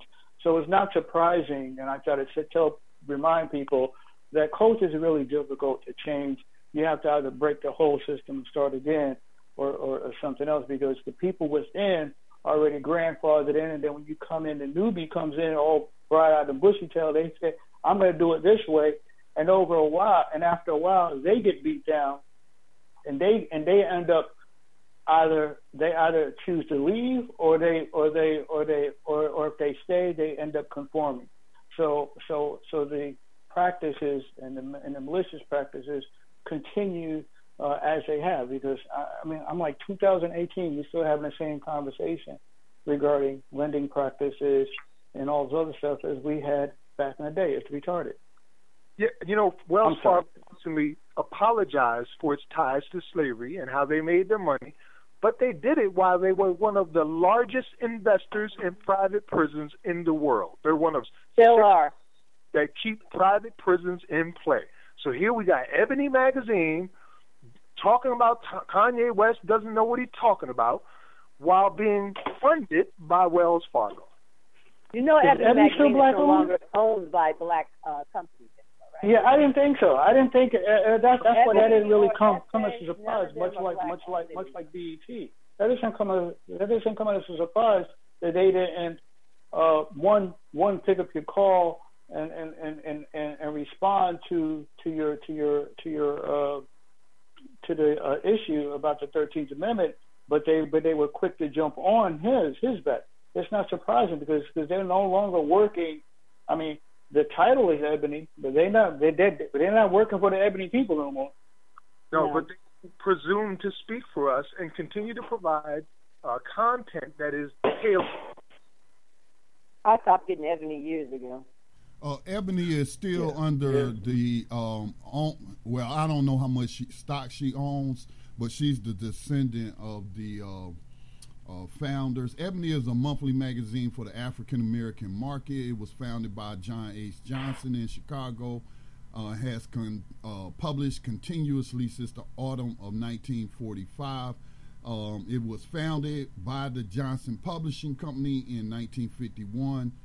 And in 2016, it sold the publication to private equity firm Clearview Group. And the new that's a white group. The family will always make money. Exactly. And she is the like Johnson family will always the make president money, but or something. They no longer have any power over the content. The Johnson family also own BET. But they did make her. They did make. Ian, may I just say one thing about bail? I'm sorry. One of the things here in New Jersey, juveniles are not entitled to bail. So a lot of times when juveniles are arrested, they will say they're 18, but and that's so that they can get a bail. So this is one of the reasons why you see so many young kids in these cages in Texas. They have no right to a bail because they can't find their parent. So if the parent doesn't get to come and get them, they legally can keep them in these jails because juveniles are not afforded a bail. Chris Christie had to put that out there. They're not afforded a bail, but aren't they allowed to be? For the parents to take them into their That's if you can get to the parents. This is my point. Right. If you're holding all these kids in Texas and you deported their parents, who's going to come and get them? Oh yeah, and that's one of the reasons, and that's one. Right. And you got to prove that you're kid. And that. I'm sorry. Go right ahead. You go for it. No. I apologize. I'm saying it's very difficult for you to come and claim your child because you have two things that these parents have. If you claim the child, then the child is going to be deported. If you've already deported the parent can't come and get the child. If the parent is here, they're saying, I'd rather be deported because what we have done now is we have made a whole community of children without parents because they can't keep them locked up forever. And there's about 13,000 from the last number I got. They have about 13,000 there right now, and a matter of fact, they have transferred just about everybody, or in the process of transferring everybody to Texas for the exact reason that you mentioned, because Texas doesn't have that law regarding bail, and they know that these kids are a large in part are not going to be answered for. So well, we can still hold you, and for each child per day, the same way as every other prison system. These private organizations are getting paid per child per day because they're bringing them to those camps. They just made up those camps over there in Texas.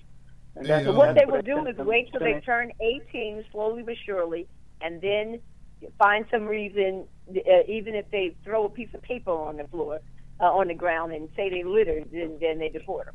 Hey, you know what? I'm sorry. I'm sorry, gentlemen. I don't mean to. But the other thing that they're doing, just as you touched upon earlier, that they have created a system in conjunction with the adoption agencies, and they created something in a way they're basically stealing people's children from them. And there was, but I'm sorry, we're off on another subject. But we got a lot to talk about that too. I'm going to mute myself. Yeah, well, we will have to continue this conversation at a later date, as we do need to do our final two segments as we make way for Mind, Body, and Spirit radio show coming up at the top of the hour. So, Max, did you want to jump to our abolitionist and profile and writer of the Underground Railroad? Yes, I would like to give our guests and callers just an opportunity to give any kind of brief comments before we go into our final segments.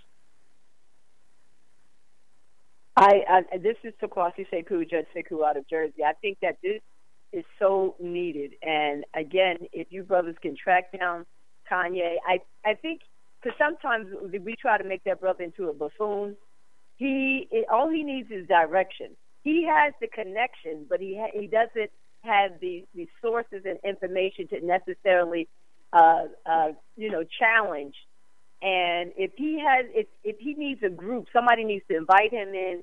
And if we need to come and back him up with the information, if he can get us into the door, we can get him the information. I think his mind is in the right direction.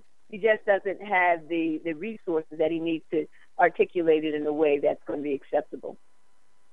I think if you're looking for entertainers, I think you have a better opportunity with T.I., David Banner, and Jesse Williams. I think if you go in that direction with those three brothers, I think you have a better chance of reaching one of them who maybe can put you together with Kanye, or just on their own, just going to blow it up. But between David Banner, T.I., and Jesse Williams, the actor of Grey's Anatomy, I think those three people will definitely be open to what we're trying to do here. Thank you very much, and I appreciate your input here this evening. And I'd like to invite you at some point to come back in as guests, so we can really flesh out a lot of this and what you want to be able to share with our audience. A lot of things, as Otis said, we really covered just about all of it throughout 7 years. Because as the judge says, this is a necessary conversation, and it's the type of conversation that could last 10 years before you finally get it done. You know what I mean? So that's what we're all about, talking about this and researching. Thank you again. All right, Scotty, what I'm going to do is just give out one piece of news that I read recently, and I thought it was pretty interesting, and that's the National Afro-Descendant Confederation Conference for Self-Determination. Wait a minute. Well, I'm picking the wrong one. My bad, Scotty. What I was going to say is Ghana has gotten together and decided that they're going to offer land to African Americans, repatriation, and expedient visas. So as soon as you can get up and go, they're saying, come on home. And I thought that was pretty amazing that Ghana would do that on the anniversary of the start of slavery here in the United States. So they're trying to do what they can to help people here of the diaspora. I thought that would be interesting news. All right, Scotty, which one of these would you like to cover, the abolitionist in profile or the writer? I'll take the writer and give you the honor of doing our abolitionist in profile on his birthday, or the anniversary of his birthday. So let me just pull up this. And speaking of Kanye, and just to speak to what some of our guests speakers tonight had touched on. Social media is the way that we have been reaching out to these people and lobbying them, and tweets matter. You know what I'm saying? Because people like Kanye and them and these other celebrities or their staff or whoever, they do read them tweets. They do read those tweets. And so, that's a good person-to-person way that you can lobby people. And then, like Otis, keeps reiterating to me, is getting everybody on the same page on retweeting the same tweet and giving it traction that way. But anyway, the Underground Railroad writer for tonight on New Abolitionist Radio, Donald Trump grants clemency to Alice Johnson as a result of his meeting with Kim Kardashian. Alice Johnson will soon be a free woman. As we know, she is a free woman, but people are saying thanks in large part to the advocacy of Kim Kardashian. On Tuesday, Donald Trump granted the clemency to Johnson, a first-time nonviolent drug offender serving a life sentence in a federal prison in Ellisville, Alabama, after Kardashian met with the president to ask for her freedom. Mike reports Trump offered a pardon reportedly over objections from White House staffers, including his counsel, Don McGahn. That's his real name, Don McGahn. The White House confirmed his decision in a statement labeling Johnson as a model prisoner and who has worked hard to rehabilitate herself. So we're talking about a black grandmother, all right? Best news ever, Kardashian wrote on Twitter after learning of the news, adding in a second tweet, so grateful to @RealDonaldTrump. Jared Kushner, and to everyone who has showed compassion and contributed countless hours to this important moment for Miss Alice Marie Johnson. And so it doesn't give the exact date, but I'm going to cut it short for the sake of time. But New Abolitionist Radio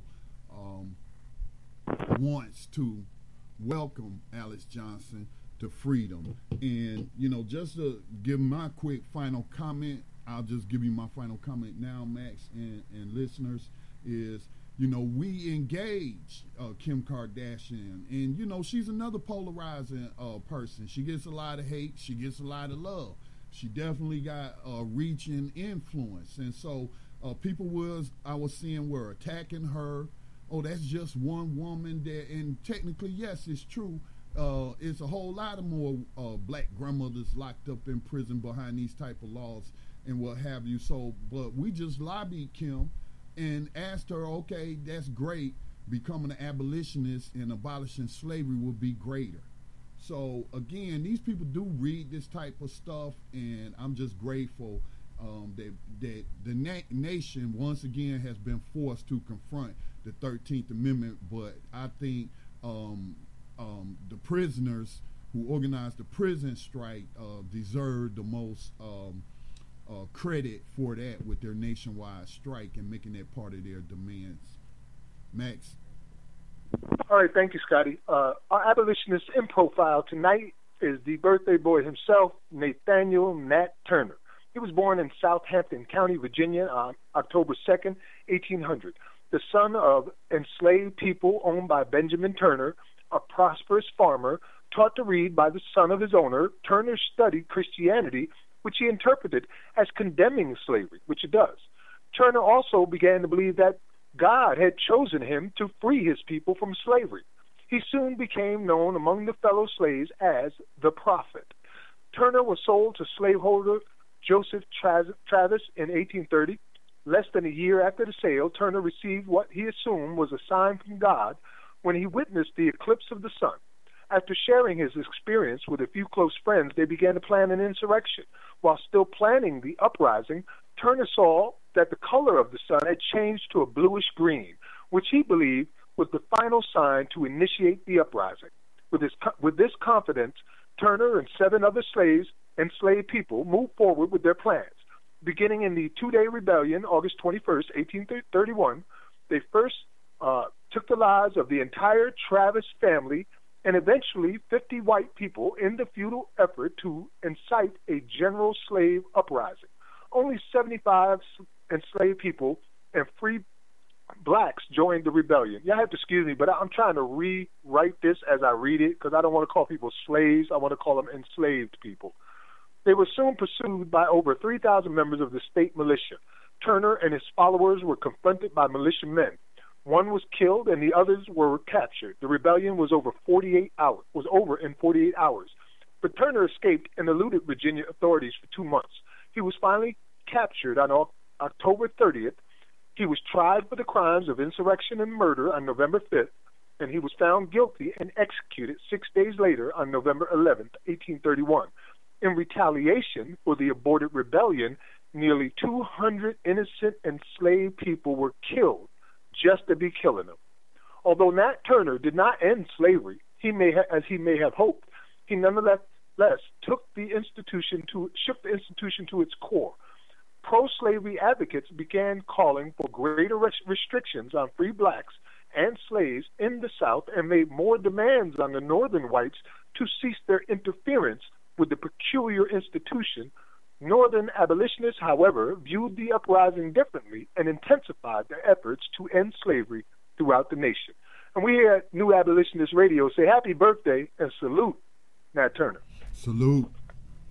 All right, Scotty, I know you said those were your final statements, but, we got like 3 minutes left. Do you want to finish with anything? Oh, no, just want to thank the judge and Brother Ian for shout out your pages. Spend their time with us. Otis, what was that? I said shout out the pages and get the judges' pages so y'all can hook up, man. We got to get this right. Okay, yes. All right. Well, definitely they can join us, and anybody else that's interested in becoming a new abolitionist can, if you're on Facebook, just move to Abolish 21st Century Slavery. If you're on Twitter, what's the handle, Max, on Twitter? NARN Slavery. At NARN Slavery. Yeah. NAR is for New Abolitionist Radio, then just End Slavery, and that you can follow us there. All right, Max, go ahead, man, close us out. Indeed. I don't have a lot to say other than thank you to our guests and callers for participating in this needed conversation. We'll be here again next week and the week after that until slavery is ended or we're not here any longer. At least I hope we will be. But I want you to remember this most of all. Abolition is a reason, like Nat Turner figured out, for a revolution so we can finally know some peace.